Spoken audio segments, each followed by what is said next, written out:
देखिए, जय बिहार, जय बिहार। Clear clear, okay. नमस्कार, जय हिंद, जय महाराष्ट्र। अ, जैसे मैंने पहले ही आपसे कहा है कि मैं तान्या क्यूआरएन केयर में जब मेरा वीडियो पहली बार उन्होंने मेरा इंटरव्यू लिया था, आज से 2.5 महीने पहले, 28 सितंबर को, तब मैंने वहाँ पे पहले इंटरव्यू में कहा था, मैं लड़ रहा हूँ, मैं लड़ता हूँ, लड़ूंगा मेरे महाराष्ट्र के लिए, मेरे औरंगाबाद के लिए, क्योंकि मैं हूँ पॉलिटिक्स में। ये कोई छुपा ये नहीं है। मेरे आप फेसबुक पे भी मेरा डीपी देख सकते हो, मेरे व्हाट्सएप पे मेरा डीपी देख सकते हो। ये कोई हिडन नहीं है मेरा, मैं हूँ पॉलिटिक्स में। और समाज कारण और राजकारण, ये दोनों साथ बाय साथ चलने वाली चीज़ें हैं। 61% लोग हिंदू भारत के वैक्स लेने के लिए तैयार नहीं है। बहुत बड़ी न्यूज़ है। गुरुद्वारा नांदेड़ का जो गुरुद्वारा है, वहाँ पे उन्होंने दशहरे के मौके पे रैली निकाली थी, हाईकोर्ट की परमिशन से निकाली थी, और वहाँ पे कुछ हज़ारों लोगों ने वहाँ पे सहभाग लिया था रैली में। उन सभी के ऊपर लगभग 2 से 3 हज़ार लोगों के ऊपर एफआईआर फाड़ दिया है सरकार ने, पुलिस प्रशासन ने। जहाँ पे बिहार में लाखों लोग मोदी जी साहब के मिस्टर मोदी के रैली में आ रहे हैं, नितिन जो मुख्यमंत्री है उनके रैली में आ रहे हैं, वहाँ पे कोई एफआईआर नहीं फाट रहा है। वहाँ पे इवन हाईकोर्ट भी कुछ नहीं कर रहा, ना पुलिस प्रशासन कुछ कर रहा है, ना आपके क्या कहते हैं उसे चुनाव आयोग कुछ कर रहा है। यहाँ पे धार्मिक रैली थी। मैं अभी कमेंट्स बॉक्स से ना मैं साइड कर रहा हूँ, बाद में लूँगा सामने, क्योंकि मुझे बहुत जनों के बाद में कमेंट्स आए हैं, यूट्यूब पे भी आए हैं, इधर भी आए हैं कि सर आप प्लीज़ कमेंट्स ना पढ़ा करें, आपका सब्जेक्ट आधा रह जाता है, इसलिए मैंने कमेंट बॉक्स बाजू कर दिया है। मैं जब हो जाएगा मेरे सब्जेक्ट खत्म, मैं उसको ले लूँगा सामने फिर से। तो वहाँ पे कोई एक्शन नहीं ले रहा है, ना चुनाव आयोग ले रहा है। चुनाव आयोग तो पॉकेट में है सरकार के। तो और एक बड़ी बात है, मैंने अभी सब लोग कह रहे हैं कि सर इटली में, यूरोप में, जर्मनी में, अमेरिका में केसेस बढ़ रहे हैं। मेरा 17 मार्च का मैंने एक पोस्ट डाला था, आप जाके देख सकते हैं, अभी मैंने रीशेयर किया है उसे। 17 मार्च की पोस्ट है वो, 17 मार्च 2020 की। आपको लगता है ये कोरोना वायरस ही आखिरी वायरस रहेगा? इसका मतलब आपको एजेंडा पता नहीं। ये मेरी सीधी सीधी कमेंट थी, पोस्ट थे, मैंने इसको शेयर किया है। ये पहली बार नहीं हुआ है, ये इतिहास में पहली बार नहीं हुआ। ये 1919 में भी हुआ था, ये 1950 में भी हुआ था, 1980 में भी हुआ था, 1960 में भी हुआ था, स्पेनिश फ्लू के टाइम पे। ये 2007 में भी हुआ था, 2009 में भी हुआ था, 2012 में भी हुआ था, 2020 ये रिपीट है उसका, और 2022 में फिर से रिपीट होगा, एडवांस वर्जन आएगा। मैंने कहा था, सब कह रहे थे कि 23 मार्च को सब पैनिक हो गए, टीवी वाले दिखा रहे, प्रोपोगंडा फैला रहे कि देखो देखो देखो इटली में पेशेंट बढ़े, देखो देखो यहाँ पे इतने मरे, देखो देखो वहाँ पे उतने मरे। देखो भाई साहब, आप ये पहले कंसेप्ट समझ लीजिए। भारत जो है उष्णकटिबंधीय प्रदेश में आता है, हम उष्णकटिबंधीय प्रदेश में रहते हैं, और यहाँ पे सभी तरह के मौसम है, 3 ही तरह के ऋतु भारत में है। धूपकाल है, बरसात है, और ठंडी विंटर सीजन है। यूरोपियन कंट्रीज में वैसा नहीं रहता, वहाँ पे सिर्फ 2 सीज़न चलते हैं। एक वहाँ पे स्नोफॉल रहता है, और सेकंड वहाँ पे थोड़ी धूप रहती है। वो भी धूप इतनी कम रहती है कि उनको जाके बीचेस के ऊपर साउथ अफ्रीका या फिर इंडिया, गोवा पे जाओ आप, कभी गोवा में जाएंगे तो आपको दिखेगा, कपड़े निकाल के सन बाथ लेते हैं, वो सन बर्न करते हैं उसे, उनको विटामिन डी की डिफिशियंसी बन जाती है वहाँ पे। तो उनके पहले से विटामिन डी की डिफिशियंसी की वजह से रेजिस्टेंस पावर कम रहती है। विटामिन डी आपकी बॉडी की mental and the emotional and the physical resistance power बहुत डिपेंड करता है। तो विटामिन डी की कमी वहाँ पे है। साथ ही उन अति होशियार लोगों ने गए 8 सालों से फ्लू शॉट्स जो आते हैं, स्वाइन फ्लू के फ्लू शॉट्स, वो लेते हैं। और 2007 में न्यूमोकोकल वैक्सीन लॉन्च हुआ था, वो उन्होंने लिया है। ये मेरे 24 मार्च 2020 का सुबह का 7 बजे मेरे टेरेस के ऊपर जाके मैंने सुबह सुबह जैसे उठा मैंने फेसबुक खोला और देखा कि हर कोई पैनिक हो रहा है, अरे इटली में इतने मरे, जर्मनी में इतने मरे, फ्रांस में इतने मरे, अमेरिका में इतने मरे, इतने इन्फेक्ट हुए। भाई साहब उन्होंने हर साल लगभग 50,000 से 1 लाख लोग वहाँ पे हर साल फ्लू वैक्सीन लेते हैं। अभी भी अमेरिका में जो नंबर ऑफ पेशेंट बढ़ेंगे, बढ़ने वाले हैं, उसका रीज़न है उन लोगों ने प्रिवेंशन, कोरोना से प्रिवेंट करने के लिए फ्लू शॉट्स लिए हैं उन्होंने। और flu, corona, swine flu, bird flu, ये सारे के सारे जो है ना, ये एक ही फैमिली के वायरस है।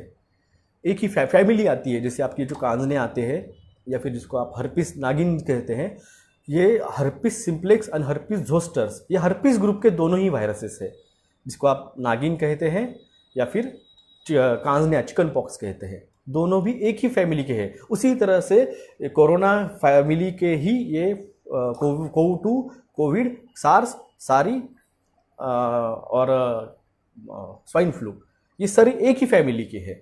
तो पहले से ही आपके बॉडी में जब आपने लिया हुआ है वो उसका एक फैमिली मेंबर, तो ऑटोमेटिकली सेकंड फैमिली मेंबर जब आपके कांटेक्ट में आता है तो जल्दी से जल्दी उसको कैच कर लेता है, इसलिए वहां पे पेशेंट बढ़ रहे हैं। सेकंड है न्यूमोकोकल वैक्सीन। बच्चों में या फिर अडल्ट्स में वहां पे ट्रेंड है कि न्यूमोनिया ना हो, सर्दी खांसी ना हो, इसके लिए उन्होंने वो न्यूमोकोकल वैक्सीन लिया है। इसलिए वहां पे सेकंड वेव जो आने वाली है और जो दिख रही है उसका मेन इम्पैक्ट है, वहां पे उन्होंने फ्लू शॉट्स और न्यूमोकोकल वैक्सीन लिए हैं। भारत में आपको वो पेशेंट दिखेंगे ही नहीं। क्यों नहीं दिखेंगे? क्योंकि यहाँ पे अडल्ट वैक्सीन पैटर्न ट्रेंड है ही नहीं। और सबसे बड़ी बात है कि हम लोगों में ऐसा है कि होगी कुछ बीमारी तो हम डॉक्टर के जाने के बजाय 100 एजुकेटेड हाई प्रोफाइल लोग छोड़ दिए, मिडिल क्लास जो लोग हैं, middle class, lower middle class, घर में हल्दी का दूध पिलाते हैं बचपन से लेके अब तक। तो हल्दी जो है वो इम्यूनिटी बूस्टर है। हल्दी जो है वो आपके डीएनए आरएनए लेवल तक जाकर उसको बूस्ट करता है, तो इसलिए आपकी रेजिस्टेंस पावर बहुत स्ट्रांग है।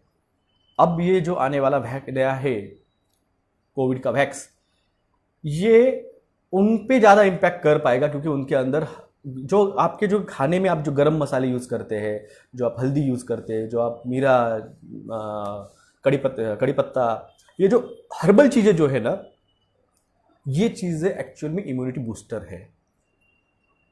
जितने कार्डियक पेशेंट्स आपको फॉरेन में दिखेंगे उतने कार्डियक पेशेंट आपको हिंदुस्तान, भारत में नहीं दिखेंगे, क्योंकि आपके खानों में वो गरम मसाले आते हैं। गरम मसाले डिटॉक्सिफाई करते हैं आपकी बॉडी को, एंटीऑक्सीडेंट का काम करते हैं। तो इसलिए आप में और उनमें ये फर्क है।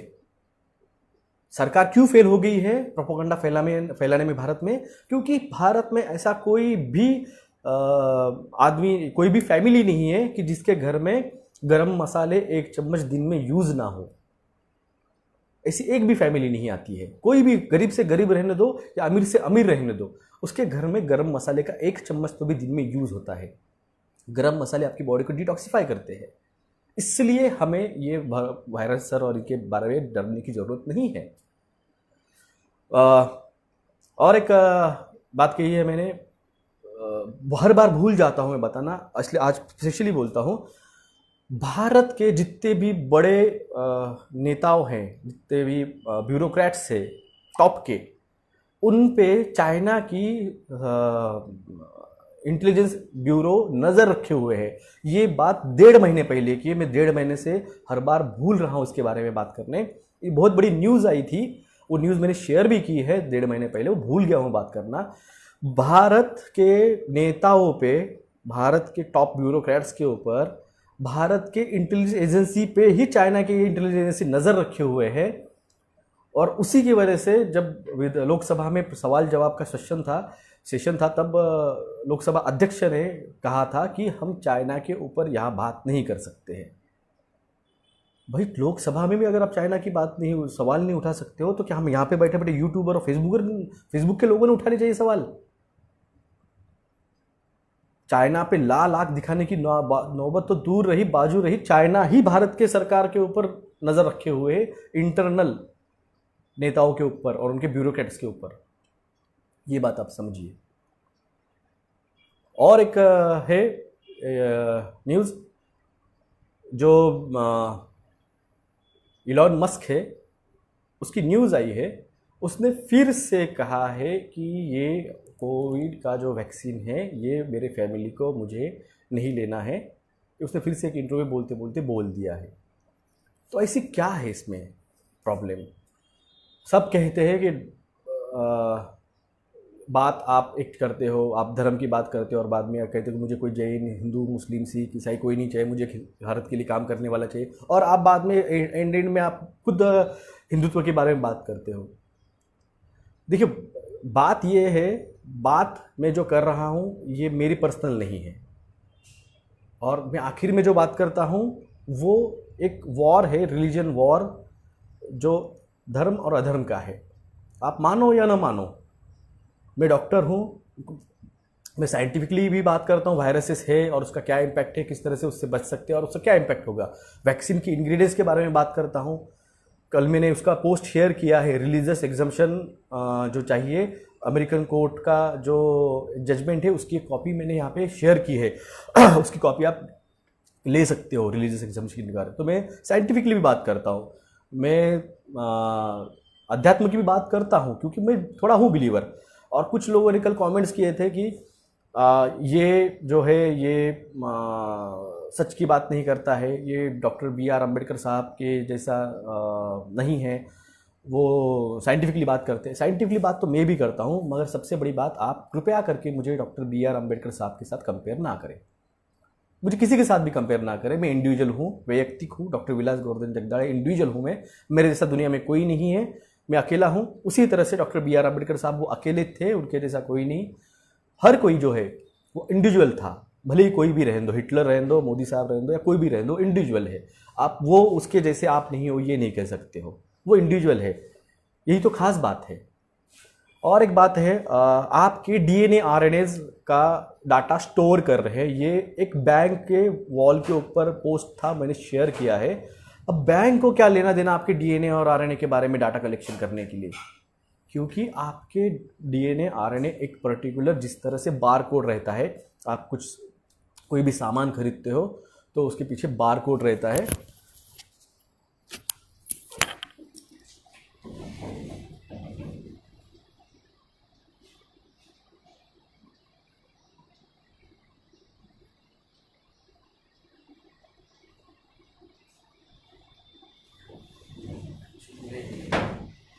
नहीं मिला मुझे बारकोड की कोई चीज़।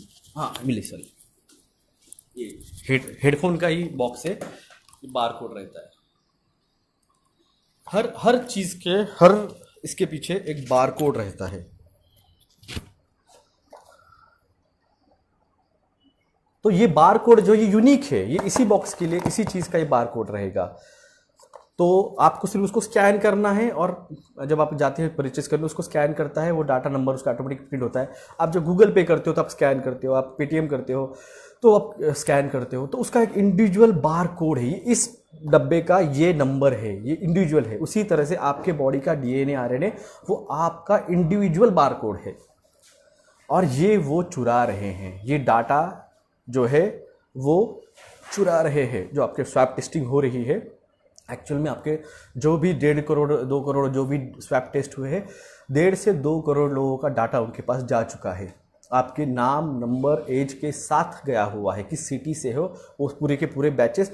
आप जाके पूछ लीजिए आपके कलेक्टर से या फिर आपके तहसीलदार से कि भाई साहब आपने जो भी कलेक्ट किए थे वो स्वैप टेस्ट और उसके जो कंटेनर वो कहाँ हैं। सारे के सारे भेज दिए गए हैं, डिस्ट्रॉय नहीं किए गए हैं, उसे डंप नहीं किया है। तो ये सारा पर्सनल डाटा, आपका मोबाइल का पूरा डाटा वो पहले ले चुके हैं। मैंने कहा ना, आपकी पूरी आधार की इंफॉर्मेशन, जहाँ जहाँ पे आपने आधार लिंक अप किया है, वो सारा का सारा ब्लैक जो डार्क वेब है वहाँ पे बिक चुका है। आपका ट्रू कॉलर पे जितने भी आपके थे नंबर, मेरा भी था पुराने मोबाइल में, नए इसमें नहीं डाला मैंने, तो वो ट्रू कॉलर आपको लग रहा था कि किसका नंबर आ रहा है, अननोन नंबर है, हम पर देखेंगे नहीं, वो CIA का एक ऐप था जिससे आपके पूरी पर्सनल इंफॉर्मेशन, सारे रिकॉर्ड्स वो उन्होंने कलेक्ट किए और वो सारे के सारे डार्क वेब में $1,000 में, कितने, $1,000, 70,000 रुपये, 72,000 रुपये अभी बढ़ गया इस डॉलर का, तो 72,000 रुपये में पूरा का पूरा भारत का 140 करोड़ भारतवासियों की इंफॉर्मेशन सिर्फ $1,000 में, 72,000 में बेची गई है। तो विस्तार से बात करते हैं। 61% भारतवासी अब वैक्सीन लेने के लिए रेडी नहीं है। इसका मतलब आप और हमारी मेहनत काम कर रही है। हमने कम से कम 61% भारतवासियों को जगा दिया है, वैक्स के बारे में अवेयर कर दिया। मैंने आपसे पहले भी कहा था, ये ज़रूरी नहीं है कि आप जिससे बात कर रहे हो वो आपकी बात 100% मान ही ले। आपने उसके अनकॉन्शियस माइंड में ये छोड़ दिया है, जो बीज है उसमें आपने उसको वहां पे छोड़ दिया है। बस माहौल बनने की राह देखो, बरसात कब होगी, कब उस पर वो पानी गिरेगा। बरसात यानी इंफॉर्मेशन, पानी गिरना मतलब एक्चुअलिटी। जब उनको दिखेगा कि सच में इसके वैक्सीन के साइड इफेक्ट दिख रहे हैं, मेरे दोस्त ने कहा था, मेरे भाई ने, मेरे चाचा ने, मेरे जो भी आपके रिलेटिव जिसको आपने बात की है, जब उसको दिखेगा वो इन्फॉर्मेशन जैसे आई थी पेपर में, न्यूज़ में, टीवी पे, जब वो देखेंगे तो उनके वो माइंड में आ जाती है बात, अरे कहीं तो भी सुनी है मैंने ये बात, किससे तो भी सुनी है मैंने बात। वो आपको खुद होके फ़ोन करेंगे। राह देखो, वेट एंड वॉच। आपने एक बार टेनिस का बॉल मार दिया, आपके कोर्ट से बॉल चला गया, जब तक वो सामने वाले कोर्ट में जाके गिरेगा वो उसका चांस है खेलने का। आपने आपका शॉट खेल चुके हैं आप, इसलिए टेंशन मत लो। नहीं सुन रहा मत लो टेंशन, शॉट खेल दो। उसके कोर्ट में जाएगा, जब जब आएगा उसकी नौबत, वो खेलेगा। मिस कर देगा उसका नसीब, मगर खेलेगा वो। 61% लोगों को जागरूक किया है हम लोगों ने, आपने और हमने, हमें और बस 39% लोगों को जगाना है। और सबसे बढ़िया तकनीक क्या है लोगों को जगाने की? एजुकेटेड लोगों को दिमाग पे मलम, उस पर हथौड़ा मारना छोड़ दो। मैं सीधे बोलता हूँ, एजुकेटेड लोगों को समझाना छोड़ दो। आपके घरों में जो काम करने वाली बाई आती है, आपके दुकान में शॉप पे जो काम करने वाला बच्चा आता है, जो अनपढ़ आदमी है, आप रिक्शा में जा रहे हो, आप टैक्सी में जा रहे हो, आप उनको बताओ। टाइम रहता है आपके पास, टैक्सी में बैठे हुए हो, निकालो भाई साहब कहाँ है, कैसा चल रहा है, अब ये क्या होने वाला है, ये क्या हो रहा है, वैक्स का क्या है इम्पैक्ट, उनको बताओ। वो जल्दी मान लेंगे, और जल्दी मानने के बाद वो खामोश नहीं बैठते। इतना याद रखिए, गरीब आदमी खामोश नहीं बैठता है। वो उनके दोस्तों को, उनके पड़ोसियों को, उनके संबंधियों को वो फ़ोन कॉल करके बताता है कि ये चीज़ होने वाली, ये चीज़ होने वाली है। आप सिर्फ एक बार बात बोल दो कि सरकार 500 रुपये बैंक में डालने वाली है, आप देखो सारे के सारे गरीब लोगों में 3 दिन में इंफॉर्मेशन फैल जाती है, सारे के सारे बैंक के बाहर खड़े हो जाते हैं। ये जो माउथ टू माउथ पब्लिसिटी जो है ना, ये गरीब लोगों में बहुत बढ़िया है, ये किसान लोगों में बहुत बढ़िया है। क्रांति आप और हम नहीं ला सकते हैं, क्रांति ये लोग ला सकते हैं। मैं इसलिए कहता हूं, गरीबों को अनाज बांटना छोड़ दो। मैंने पहले भी एक बार कहा था, मैं 4 महीनों से कह रहा हूं कि आपके यहाँ पे बहुत बड़ा फूड क्राइसिस आने वाला है, बहुत बड़ा फूड क्राइसिस आने वाला है। आप कोई लोग यकीन नहीं कर रहे थे, मुझे तब भी गालियाँ दे रहे थे, तुझे समझता नहीं है, इतनी अच्छी पैदावार हुई है हमारे यहाँ पे, इतना अच्छा ये हुआ है। अभी मैंने वीडियो शेयर किया है 1 मिनट पहले, नाइजीरिया में लोगों की मारामारी चालू हो चुकी है खाने के लिए, अनाज के लिए। आप जाके देखिए, जब मैं हर कहता हूँ, दुनिया में जो हो रहा है उसका इम्पैक्ट हिंदुस्तान भारत पे गिरता है। देखते रहिए आप। अगर कहीं लॉकडाउन कंपल हो लगता है तो हिंदुस्तान भी लगाएगा, कहीं वैक्स कंपलसरी होता है तो यहाँ भी लगाएगा, कहीं नोटबंदी हो रही है तो यहाँ भी लगेगी, कहीं डिटेंशन कैंप बन रहे हैं तो यहाँ भी बनेंगे। अगर कहीं फूड क्राइसिस हुआ है, अनाज का टुकड़ा हो गया है, तो इसका मतलब यहाँ भी होगा। सिर्फ आप जानते नहीं हो इसका मतलब वो चीज़ नहीं होगी, ऐसा नहीं है, वो होगी। सब लोगों का ये मुझसे सवाल आए कि ये सब इस तरह से हो रहा है तो सरकारें बाकी के क्या कर रहे हैं। मैंने पहले भी कहा है, सदगुरु का प्रमोशन ये फिल्म स्टार कर रहे हैं। अभी कल की न्यूज़ आई थी, सदगुरु इस पे गया था, क्या नाम उसका,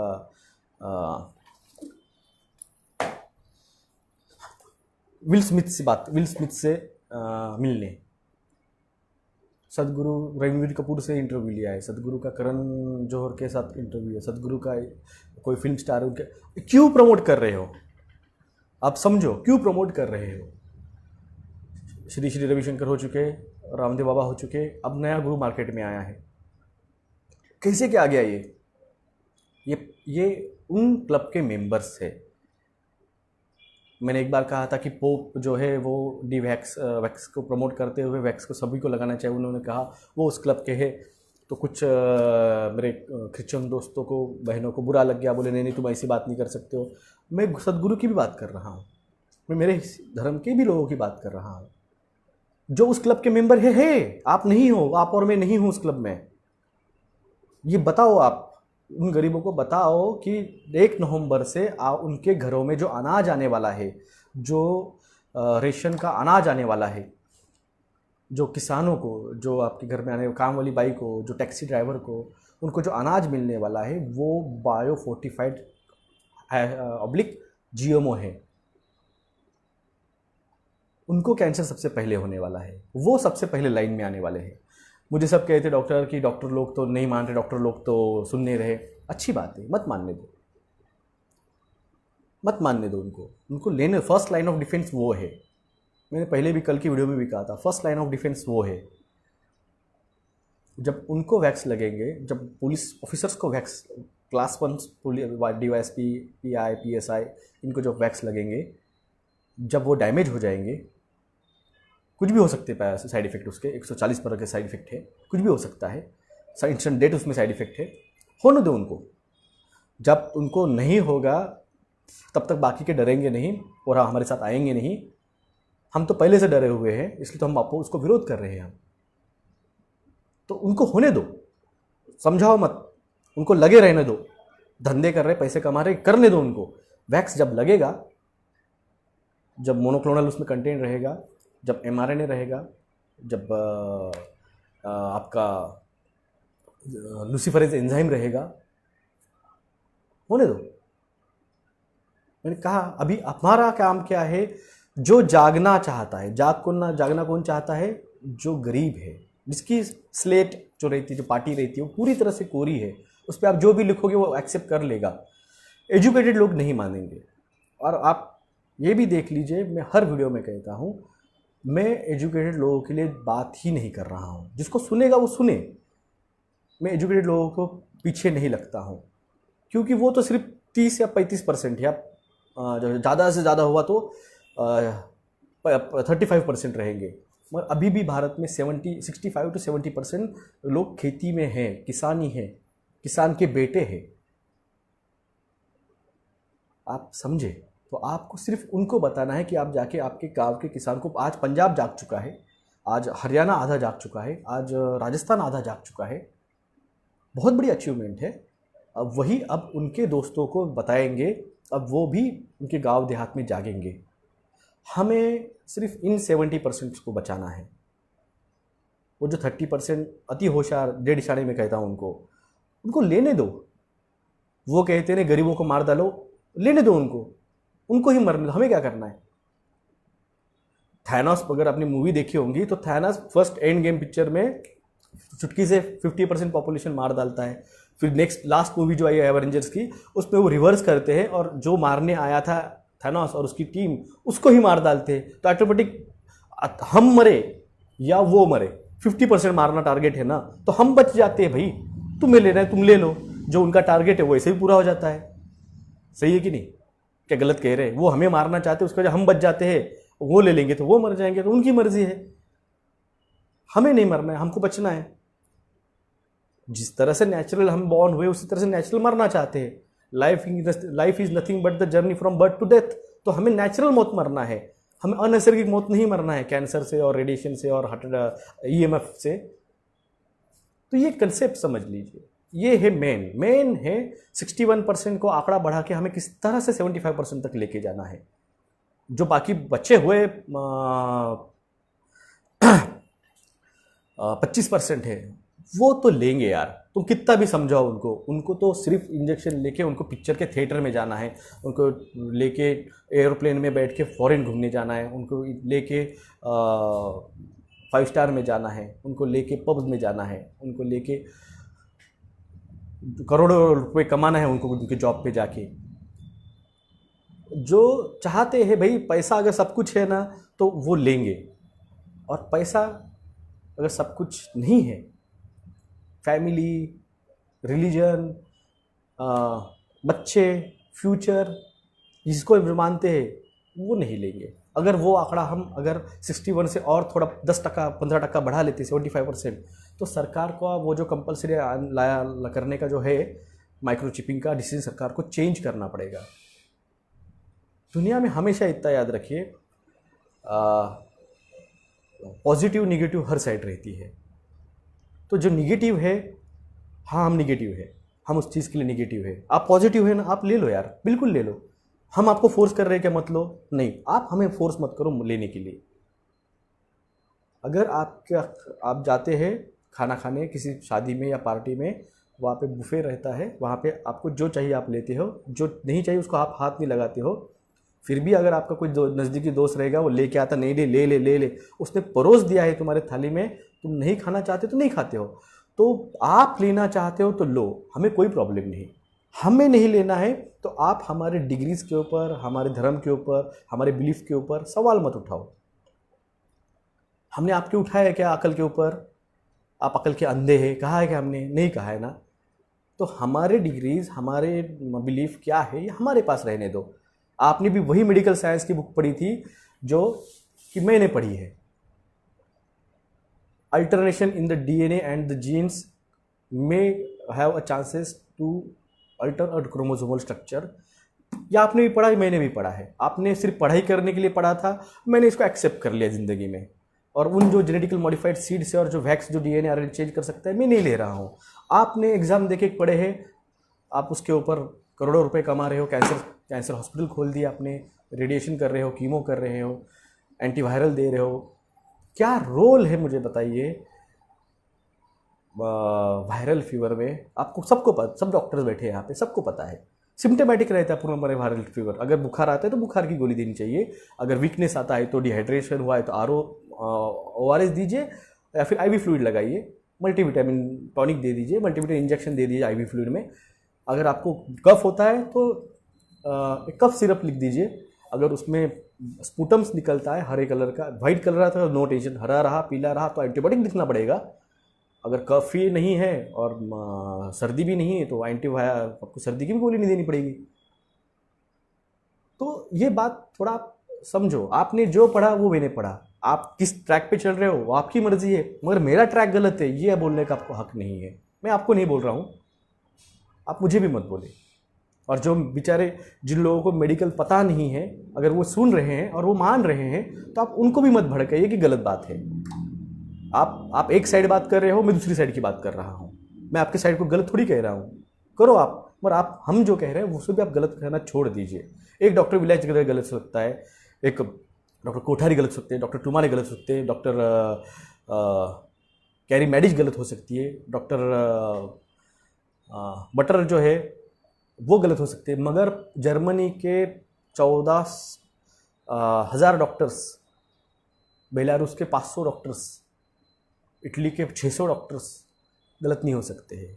एक डॉक्टर विलायत जगदळे गलत हो सकता है, मगर इतने डॉक्टर्स गलत नहीं हो सकते। US के 25 से 30 डॉक्टर्स पिछले हफ्ते ओपनली बात कर रहे थे कि ये पूरी तरह से गलत है, डाटा इन्फॉर्मेशन गूगल निकाल रहा है। तो आपको लग रहा है कि डॉक्टर जगदळे औरंगाबाद में बात कर रहा है और सब पहले से बात कर रहा है, फर्स्ट डे से बात कर रहा है, तो गलत है। ठीक है, मैं गलत हो सकता हूँ, मगर दुनिया भर के इतने जो डॉक्टर्स है वो तो गलत नहीं हो सकते। जो मेरी बात कह रहे हैं, जो मैं कह रहा हूँ वो वही कह रहे हैं। तो आपको जो पता है इसका ये इंपॉर्टेंट नहीं है कि आपको सब कुछ पता है।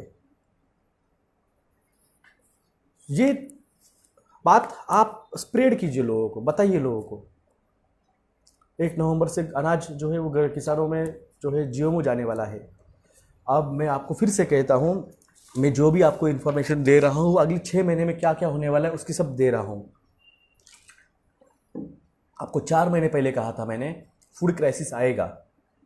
मैं 4 महीने कहा है कि करेंसी जो है उसका शॉर्टेज होगा, सेकंड वेव आएगी। और आ चुकी इटली में, जर्मनी में। आज से जर्मनी लॉकडाउन में गया है।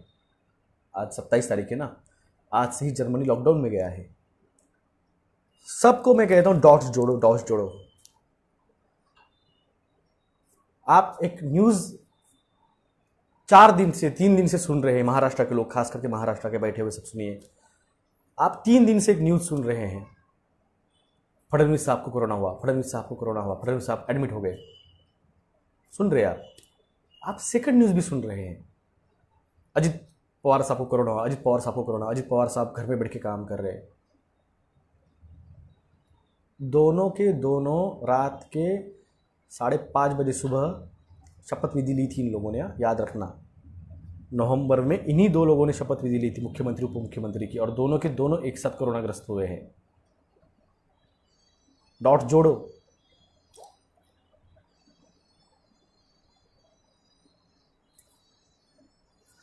सत्ता पालट हो सकती है जनवरी में महाराष्ट्र में। मेरा जो गेस है, सत्ता पालट होगी। बिहार के चुनाव में कल एक एडवर्टाइज आई थी जिसपे बीजेपी का बहुत बड़ा पूरा पेज भर के एडवर्टाइजमेंट था, और उसमें नीतीश कुमार गायब थे। जो बीजेपी ने खेली महाराष्ट्र में की थी, बीजेपी सेना के साथ, शिवसेना के साथ, वही खेली बीजेपी अब नीतीश कुमार के साथ बिहार में खेल रही है। तो इतिहास रिपीट होता है, मैं हर बार कहता हूँ, इतिहास रिपीट होता है, क्रिएट नहीं होता है, रिपीट होता है। तो इस तरह से ये सब है। फूड क्राइसिस आने वाला है। अगले महीने कम से कम 10 महीने का अनाज अपने घरों में भर के रखे। क्योंकि अभी आप आज अनाज लोगे, वो जीओमओ नहीं रहेगा, बायोफोर्टिफाइड नहीं रहेगा, इसलिए आपको ओरिजिनल मिल जाएगा। अगर आप अगले महीने 1 नवंबर के बाद आप लेना जाओगे तो काला बाजारी होती है, आप मानो या ना मानो, होती है। रेशन का बहुत सारा मार्का जो माल है वो मेन मार्केट में आता है, तो आपको ओरिजिनल नहीं मिल सकता। इसलिए अभी जाके 10 महीने का अनाज घर में भर के रखो। नहीं भरना है मत भरो, मुझे गाली देना है दे दो। जिस तरह से मैंने 23 मार्च का मैंने कहा था वो आज सच हुआ है। जो 4 महीने पहले कहा था फूड क्राइसिस, वो नाइजीरिया में चालू हो चुके हैं, और 4 महीने रुक जाओ, आपको दिख जाएगा। मैं किसी को प्रूफ करने के लिए नहीं बैठा हूँ, समय सब प्रूफ कर देगा। वक्त सब कुछ, घोड़ा मैदान पास है और बहुत कम समय है। 61% जागे हैं और थोड़े से लोगों को जगाना है, ज़्यादा नहीं, और 15% लोग जाग गए, बहुत हो गया। तो अभी अब इस कमेंट बॉक्स खोल रहा हूँ, अब प्लीज़ कीजिए, मैं बात करूँगा। जो मेरा कहना था मैं बोल चुका हूँ। कोई सवाल है पूछिए, मैं बिल्कुल जवाब दूंगा उस पर। और इसके बारे में देखिए, आपको कोई मीडिया नहीं बताएगी, ना टीवी मीडिया बताएगी, ना न्यूज़पेपर बताएंगे, ना रेडियो बताएगा, ना कुछ बताएगा। मैंने कल भी कहा था फूड क्राइसिस नहीं महाविनाश आ रहा है डॉक्टर साहब, फूड क्राइसिस महाविनाश। हाँ, ऊपर वाले ने क्या लिखा है नसीब में, दुनिया की क्या पता। ये कोई नहीं बताने वाला है, इन सभी के मालिकों को चुप बिठाया गया है। मोबाइल रेडियो चलेगा क्या? हाँ, मोबाइल रेडियो, मोबाइल नहीं चलेंगे। रेडियोज़ जो नए आए हुए हैं वो नहीं चलेंगे। वो मैं अभी नहीं बताऊंगा। कौशिक जी, मैं हर चीज़ को 4 या 5 महीने पहले बताता हूँ। मोबाइल रेडियो ये नहीं चलेंगे। जो मुझे समझ रही इंफॉर्मेशन, तो एक दिवाली के बाद में सब शटडाउन करने का चल रहा है इनका। जो पुराने जो थे रेडियोफोन ट्रांजिस्टर वाले, वहाँ से जो लोग जागरूक करना चाहते हैं, जो जगाना चाहते हैं, सीक्रेट फाइटर्स, वहाँ से ब्रॉडकास्टिंग करेंगे। वो वहाँ से ब्रॉडकास्टिंग करेंगे, आपको इन्फॉर्मेशन देंगे, देते रहेंगे। हमारे पास तो कुछ है नहीं, जो भी रहेंगे वो आप तक वो इन्फॉर्मेशन उस रेडियो के थ्रू आते रहेगी आपको। और ये सब इसी तरह से, ये महामारी का जब ये फ्रीक्वेंसी बढ़ाएंगे, अब दिवाली के बाद में ये 100% फ्रीक्वेंसी बढ़ाने वाले हैं टावर की। तो जो भी वीक हार्टेड और जो कार्डियक पेशेंट है, सेरेब्रल पाल्सी वैक्सीन से बहुत सारी 140 तरह की बीमारियां हैं। तो मैं इसलिए बोलता हूँ, मैं कमेंट्स बॉक्स थोड़ी बाजू कर देता हूँ। एक कमेंट का जवाब देने का भी सेकंड का जवाब दूंगा। तो वो जो है, इसलिए मैंने कह रहा हूँ आपके घर में पुराने ट्रांजिस्टर और रेडियोज और टीवीज, ये कीजिए धीरे धीरे। मैं कहूँ हर हफ्ते 60 सैटेलाइट्स इलॉन मस्क छोड़ रहा है आकाश में, 60 सैटेलाइट्स। तो सोचिए, अब एक महीना हो चुका है, यानी 240 सैटेलाइट्स अब तक उसने लॉन्च कर चुका है वो। एक पोस्ट आई थी, मैं थोड़ी देर पहले शेयर की थी या की नहीं पता, मैं फिर से करूँगा लगे तो। 1 मिलियन यानी 10 लाख लोगों को चांद पे वहाँ पे स्थापित करने का जो प्लान है वो इलॉन मस्क कर रहा है। किसी ने कहा था, रोहित पवार, आई थिंक रोहित पवार है, शरद पवार जी के नाती, उन्होंने कहा था कि लोग कहते मजाक मजाक में कि शरद पवार साहब चांद पे भी ज़मीन लेंगे, उनकी प्लॉट हो सकता है वहाँ पे। तो ये मजाक नहीं, वो सीरियस था। उसने मजाक में कहा होगा, मगर शरद पवार साहब का हो सकता है वहाँ पे प्लॉट। शरद पवार है, वो कुछ भी हो सकता है उनके साथ वो कुछ भी कर सकते हैं, उसमें कोई दो राय नहीं है। शरद पवार है वो। तो सोचिए आप, पर्रिकर निपट गए कैंसर में, सुषमा स्वराज जी निपट गई कैंसर में, जेटली जी निपट गए कैंसर में, विलासराव देशमुख जी लीवर फेल्यूर में निपट गए, मगर अभी तक शरद पवार साहब कैंसर से उनको छू भी नहीं पाया। तो राज साहब ठाकरे जी कहते हैं उनके बारे में, तेल लगाया हुआ पहलवान है वो, कि जिसको कोई पकड़ नहीं सकता, जिसे सटक जाता है। तो उसी तरह से वो शरद पवार साहब है, कुछ भी कर सकते हैं अगर सो हो, लेट इट बी। तो गुजरात के न्यूज़पेपर पे ध्यान रखिए, उसकी न्यूज़ मैंने शेयर की है। And 5 others watching with you, Nilesh and 5 other, समझा नहीं मैंने क्या। आज न्यूज़ आ गया, आज ही न्यूज़ नहीं साहब, नीलेश पाटिल साहब, निशिकांत पाटिल साहब, चांद पे पानी है ये न्यूज़ आज नहीं आई है। आप थोड़ा इन्फॉर्मेशन अपग्रेड में थोड़ा आप मिसगाइड हो गए हो। चांद पे पानी है ये दुनिया को 1980 में भारत ने ही बताया है। 1969 में भले ही अमेरिका का नील आर्मस्ट्रांग पहुंचा होगा चांद पे, तो वहाँ पे उसने रखा होगा कदम, उनको पता नहीं था वहाँ पे क्या है क्या नहीं। मगर भारत ने सबसे पहले 1980 में बताया है। आप जाके सर्च कर लीजिए। आपका समझो, आप है ना, एजुकेशन ले लिया आपने, आप स्कूल में गए, आप कॉलेज में गए, आपने एजुकेशन ले लिया, मगर उसके बाद आप अपग्रेड होना छोड़ दिया आपने। क्यों मैं कह रहा हूं? डार्विन का सिद्धांत जो है मानवीय उत्क्रांति का, आपने पढ़ा, आपने सुना, आपने देखा स्कूल में। बाद में क्या हुआ? वो सिद्धांत अभी भी है चालू। उस पे फ्रेंड्स नाम की एक सीरियल थी अमेरिका की, बहुत से जो उन्होंने देखी भी होगी, कॉमेडी सीरियल थी, फैमिली थी। उसमें जो कैरेक्टर है रॉथ, वो रॉथ जो है वो एक एंथ्रोपोलॉजिस्ट था, वो डायनासोर्स के ऊपर स्टडी करता था, उसका प्रोफेसर था वो। और उसकी एक फ्रेंड थी फोबी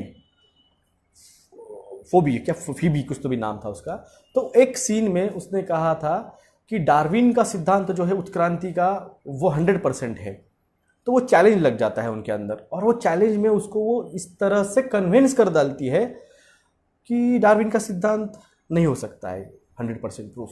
ये कब का है? ये 1999 का, 1999 की बात कर रहा हूँ मैं। तब आपने यहाँ पे तो ये था ही नहीं टेलीविज़न कंसेप्ट, बहुत छोटे टीवी थे, ब्लैक एंड वाइट रहते लोग घर में, जो बड़ा रहता था उसके पास ही कलर टीवी रहते थे। तो वो टाइम की बात कर रहा हूँ मैं। तब उसने उसको प्रूव कर दिया कि डार्विन का सिद्धांत हो ही नहीं सकता। और ये चीज़ 4 साल पहले एक्सेप्ट कर ली है साइंटिस्ट ने कि डार्विन का सिद्धांत की उत्क्रांति का जो है वो 100% प्रूफ नहीं मान सकते हैं। क्यों? क्योंकि एक लूसी नाम की बंदर मिला है, जिसमें जो हम कहते हैं कि हम बंदर से कन्वर्ट हुए हैं आदमियों में धीरे धीरे। तो एक लूसी नाम की बंदर मिली है 3 मिलियन ईयर्स पहले की, जहाँ पे डायरेक्ट डीएनए चेंज हुआ दिखा है। आप समझ रहे मैं क्या कह रहा हूँ? बंदर डायरेक्ट आदमियों में कन्वर्ट हुआ है, ये उसका प्रूफ मिला है 4-4.5 साल पहले। उस पे लूसी नाम की एक मूवी भी आई है, आप देख लीजिए।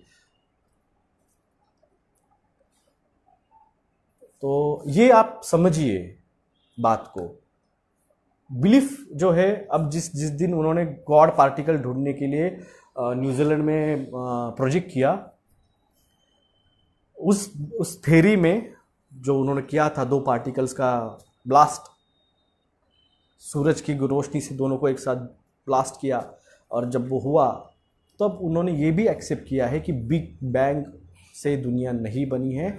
जिस तरह वेदों में कहा गया है उसी तरह से पृथ्वी बनी है। ये आप जाके गूगल सर्च कर लीजिए। सब कहते हैं कि ये कुछ भी बताता है, कुछ भी इंफॉर्मेशन देता है। मैं आपको रेफरेंस के साथ बताता हूँ, आप ये देखो, ये देखो, यहाँ देखो। गूगल पे अगर आपको इंफॉर्मेशन नहीं मिलती है तो प्लीज़ जाके आप अदर सर्च इंजन आते हैं, दूसरे सर्च इंजन पे सर्च कीजिए, गूगल छोड़ के। गूगल इंफॉर्मेशन अभी ये कर रहा है, लोगों को गुमराह करने के लिए सब ओरिजिनल इन्फॉर्मेशन निकाल रहा है, रिमूव कर रहा है। इवन मैं मेरे ट्विटर पे मैं मार्च के पीछे के मेरे टाइमलाइन पे नहीं जा पा रहा हूँ। मेरी इन्फॉर्मेशन पूरी तरह से हटा दी गई है ट्विटर पे, मैं खुद नहीं देख पा रहा हूँ। अगर आपको दिख रही होंगी तो प्लीज़ उसके लिंक्स मेरे इस पर शेयर कर दीजिए, जो भी इंफॉर्मेटिव था। तो मैं ही मेरे टाइमलाइन पे नहीं जा रहा हूँ। मेरे एक फ्रेंड्स है कनाडा की, उसने कल पोस्ट 2 दिन पहले पोस्ट किया था कि वो जब पोस्ट करती है वो पोस्ट को व्यूज़ ही नहीं मिल रहे हैं। आकाश यादव कब से आर्य बना, खेती करने वाले क्या आर्य नहीं हो सकता। विलास भाई, आपको एक आर्टिकल सेंड किया है एनडीटीवी का, जिसमें इंडिया और चाइना पाक वॉर डेट पीएम डिसाइड किए हैं। जी जी जी, उसकी पोस्ट पढ़ी है मैंने। एक बिहार या यूपी के कई के तो भी प्रदेश अध्यक्ष है, उन्होंने डिक्लेयर किया है उस पर। अब सब जेनेटिकल म्यूटेशन का cases increase in children in India last 10 years, factors is vax. Yes, doctor Yogesh Jaiswal साहब ने कहा है genetical mutation cases increase in children in the India last 10 years due to the vax. Actual में mothers को जो wax दिए जा रहे हैं प्रेगनेंसी के टाइम पे, so called PHFI, public health foundation of India के तहत, आपको पता है PHF का स्कैम क्या है। कपिल बजाज साहब ने बहुत बढ़िया बताई है सब PHFI का स्कैम। तो ये PHFI की वजह से महिलाओं में जो वैक्स दिए गए हैं, और वो वैक्स की वजह से महिलाओं के जो HCG ह्यूमन कोरियोग्राफिक हार्मोन जो है, human choreographic hormone, social media blackout होने वाला है। तो उसकी वजह से बच्चों में डिसअल्टरनेशन दिख रहे हैं। अब ये डॉक्टर लोग माने न माने, मुझे क्या लेना है। मैं कहाँ उनके घर पे जाके ढोल पीटने वाला हूँ। मानो है मानो, मत करो, मुझे क्या कहना है। तो लेटेड भी जो मुझे इन्फॉर्मेशन देनी थी आपको दे चुका हूँ। सारी इन्फॉर्मेशन मैं आपको दे चुका हूँ। मेरे सारे वीडियो मेरे टाइमलाइन पे है। मेरे मैक्सिमम वीडियोस मैंने मेरे यूट्यूब पे भी डाले हैं। कुछ 8 दिन के जो वीडियो है, जब मेरा ये था बंद, यूट्यूब ब्लॉक किया था मुझे पोस्ट करने से, तो लाइव है नंतर। तो विश्व युद्ध 2022 तक शुरू हो चुका होगा। मैंने कहा 2021 एक बार चुनाव होने जान दो। यहाँ के चुनाव होने के बाद अब पश्चिम बंगाल के चुनाव आने वाले हैं मार्च अप्रैल में। तो आपको मैंने कहा था, आपके जो है पेप्सोडेंट, कोलगेट, लाइफ बॉय, ये जो है, इसके जाके कभी आप इंग्रेडिएंट चेक कर लीजिए।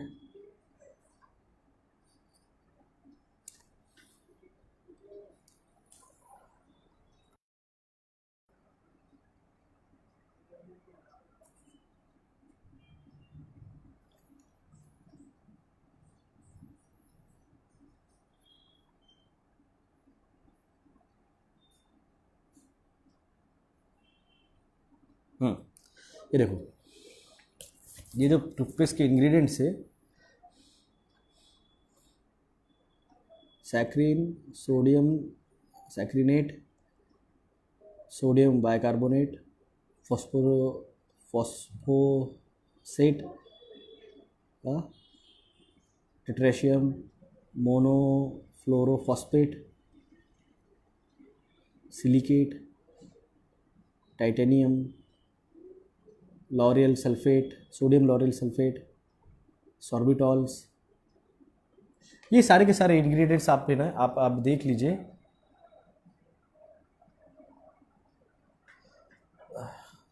और इसको गूगल सर्च कर लीजिए, एक एक इंग्रेडिएंट्स का गूगल सर्च कर लीजिए। जो मैंने दिखाया आपको अभी, ये कोलगेट है, कोलगेट है। तो इसके सारे इंग्रेडिएंट्स आप क्या कीजिए, निकालिए और एक एक इंग्रेडिएंट को सर्च में डालिए और side effect, cancer causing side effect, बस इतना टाइप कीजिए। कुछ ज़्यादा मेहनत नहीं करनी, रॉकेट साइंस नहीं बता रहा हूँ मैं आपको। जो भी उसका इंग्रेडिएंट है उसको लीजिए, कैंसर कॉजिंग साइड इफेक्ट या फिर साइड इफेक्ट डालिए और उसकी साइड इफेक्ट में सबसे नीचे जाते जाते देखिए कैंसर एक आपको मिल जाएगा। और भी मिले, हार्मोनल डिसबैलेंस, ये वो बहुत मिल जाएंगे, उसमें कैंसर भी मिल जाएगा। तो आपके सबके सामने है, सबके सामने है आपके। आप जागना नहीं चाहते हो तो मैं कुछ नहीं कर सकता हूँ, मैं कुछ नहीं कर सकता हूँ। ॲनिमल बोल्ट्स, हार्ड मेटल्स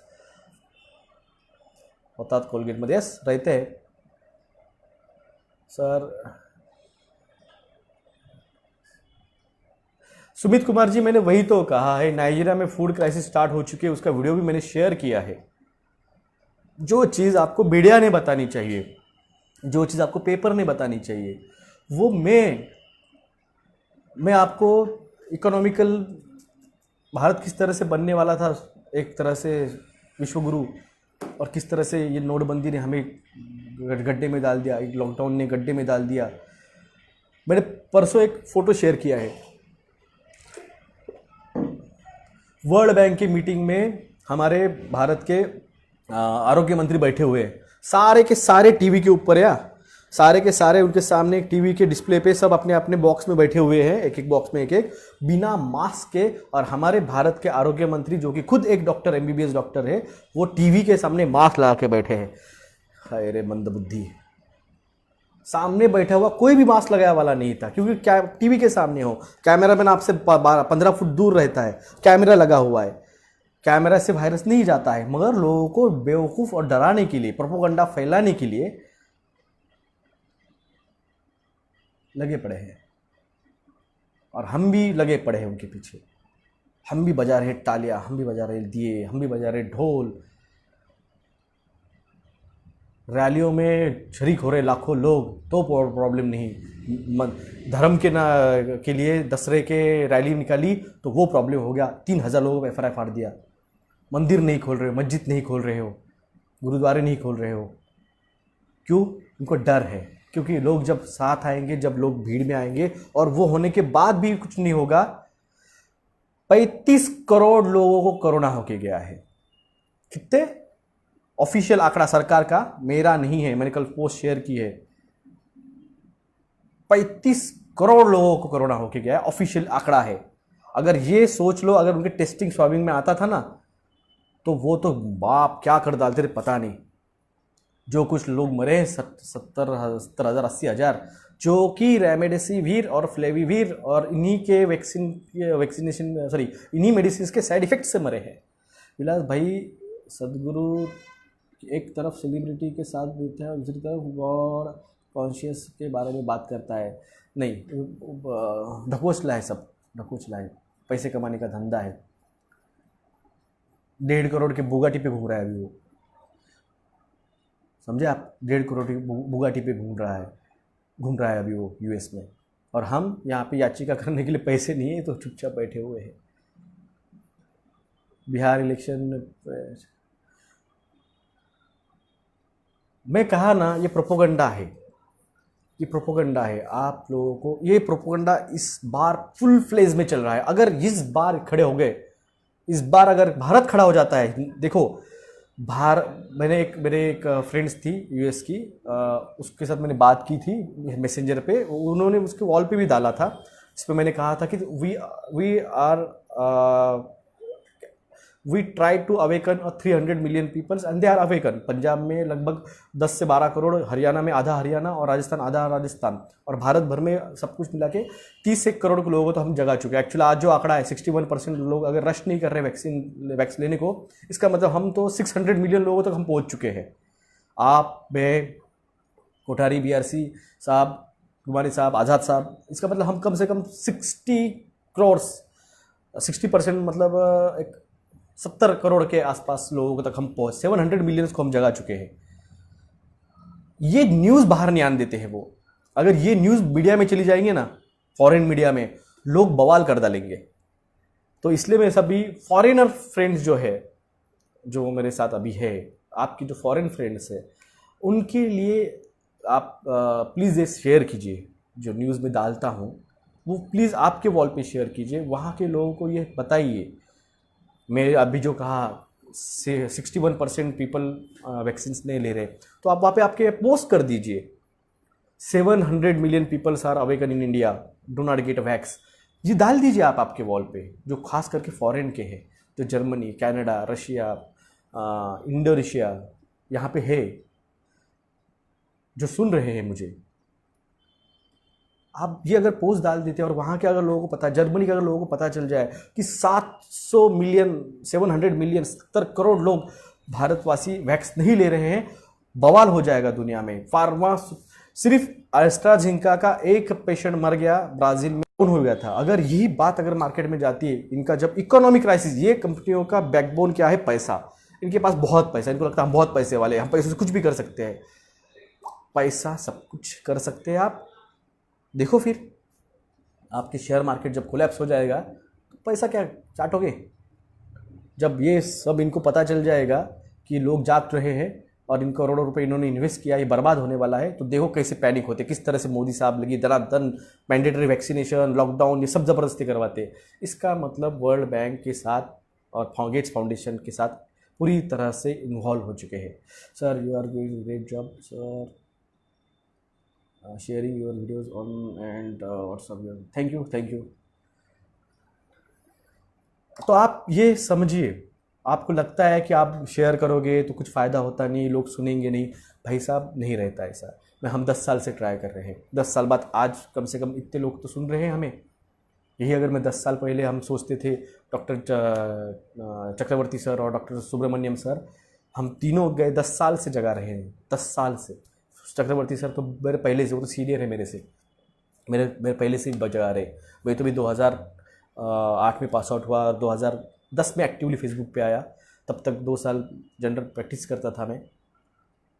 तो हम 10 साल से लड़ते लड़ते आज यहाँ तक आए हैं। एक माइलस्टोन, एक जनरेशन, 10 साल की जनरेशन रहती है, एक जनरेशन चली गई है, फिर भी हम लड़ रहे हैं, यहाँ तक आए। आप जागे हो, आप और ये बात करते रहोगे आगे तो लोग आपके बात नज़रअंदाज करके छोड़ सकते हैं, मगर उनके सब अनकॉन्शियस सबकॉन्शियस माइंड में वो बात रहती है, अरे कुछ तो बोला था इसने, कुछ तो बोला था वैक्स के बारे में, ऐसे कैसे कुछ बोल सकता है? दुनिया सब अच्छी बोल रही है, ये बोल रहा है कि 700 मिलियन लोग, 70 करोड़ लोग वैक्स लेने के लिए रेडी नहीं है, भले वो 2021 के 1 जनवरी को आ जाए। ऐसे कैसे बोल रहा है? वो खुद भी फिर कान दे के, नज़र आंखें लगा के ढूंढते रहता है चीज़ को। तो इसलिए आपकी शेयरिंग ही आपकी केयरिंग है भारत के लिए। शेयर करो, इन्फॉर्म करो, बताने वाला डॉक्टर है, तो लोगों को सोचना पड़ता है कि किसान जाग गए हैं। आज किसान 3 काले कानूनों के खिलाफ तो बात करते ही है, साथ में WHO के भी गालियाँ देते हैं। उन्होंने तो कल हाइड कर डाली, लिमिट एक्सपेक्टेड नहीं था।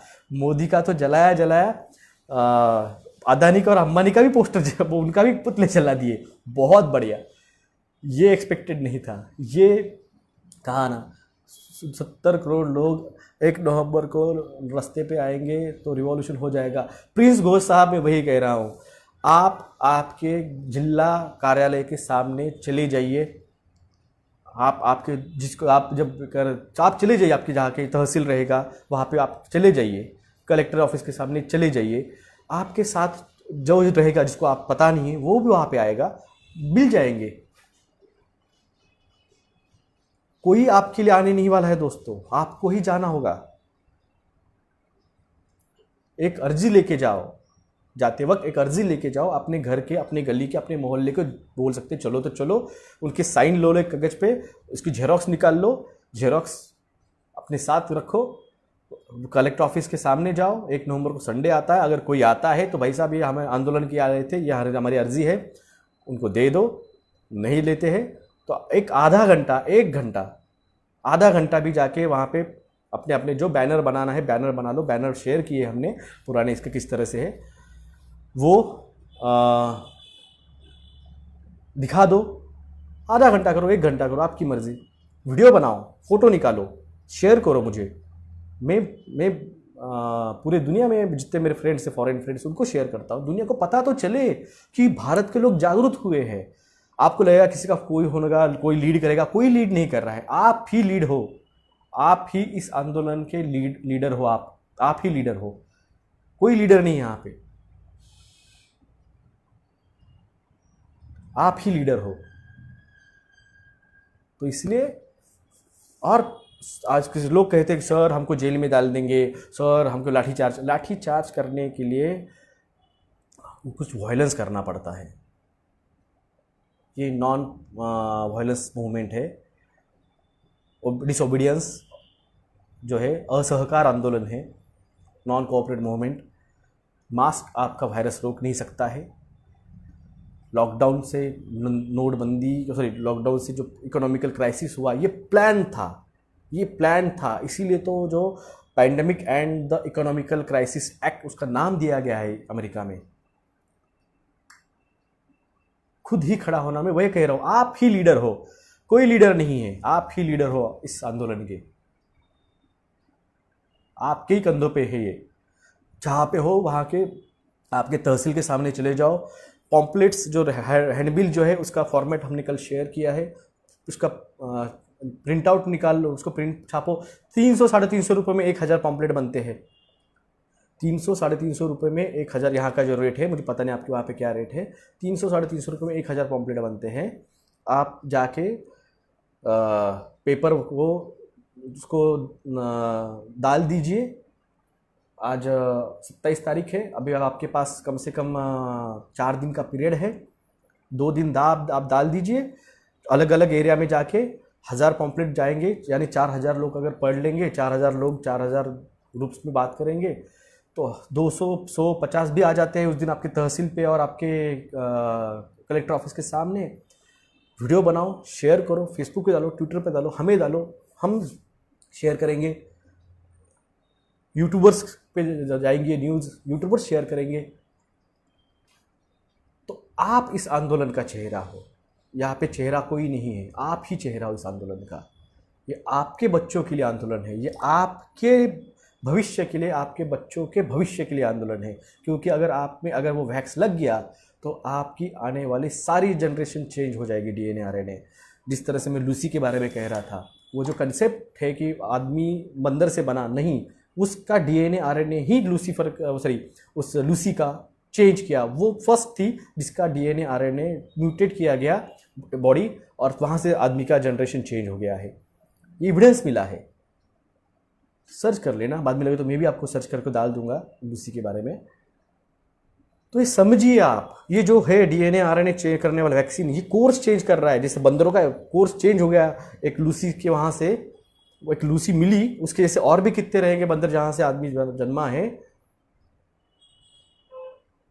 आप समझ रहे मैं क्या कह रहा हूँ?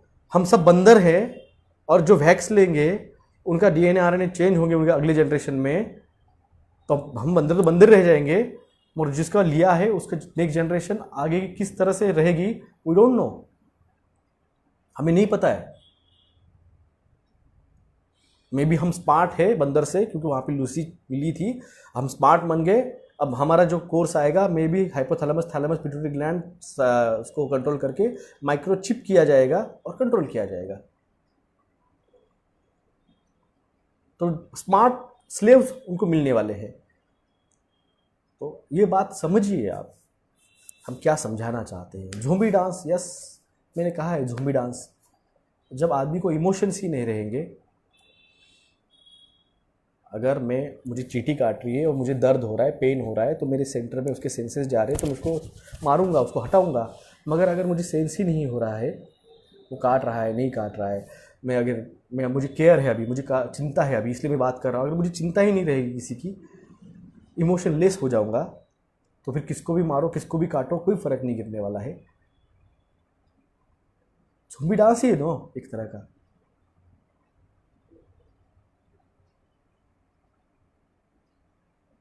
सर मोबाइल के रेडियो ऐप चला जाएगा तो इंटरनेट नहीं होगा तो? मोबाइल, मैंने कहा ना, डिजिटल एआई आर्टिफिशियल इंटेलिजेंस जो है वो बंद होने वाला है, मोबाइल ये सारी चीज़ें जो है ना वो बंद होने वाली है। सर तुम्ही आणि साहेबांना कॉन्फरन्सला आम्ही जाऊ शकत नहीं, प्रोटोकॉल परमिशन देता नहीं है। दर्शन महाले साहब, मैंने कल एक वीडियो शेयर किया है 23 जनवरी 2020 का, राज साहब का वीडियो है वो, जिसमें पक्ष का पहला अधिवेशन हुआ था मुंबई में। वहाँ पे उन्होंने सीधे सीधे जो प्रोटोकॉल की बातें हैं वो की थी। तो प्रोटोकॉल हमें परमिशन देता नहीं है, तो इसलिए मैं कुछ नहीं कर सकता हूँ। मेरा काम है बताना, यहाँ के हमारे जो अध्यक्ष हैं, जिला अध्यक्ष और संपर्क प्रमुख, उनको तक मुझे बात पहुँचाना मेरा काम है। और ज़्यादा से ज़्यादा मैं आपको एक मेल कर सकता हूँ, बस इतना मैंने किया है। तो लेट इट बी, जागो, जगाइए। 61% जाग चुके हैं।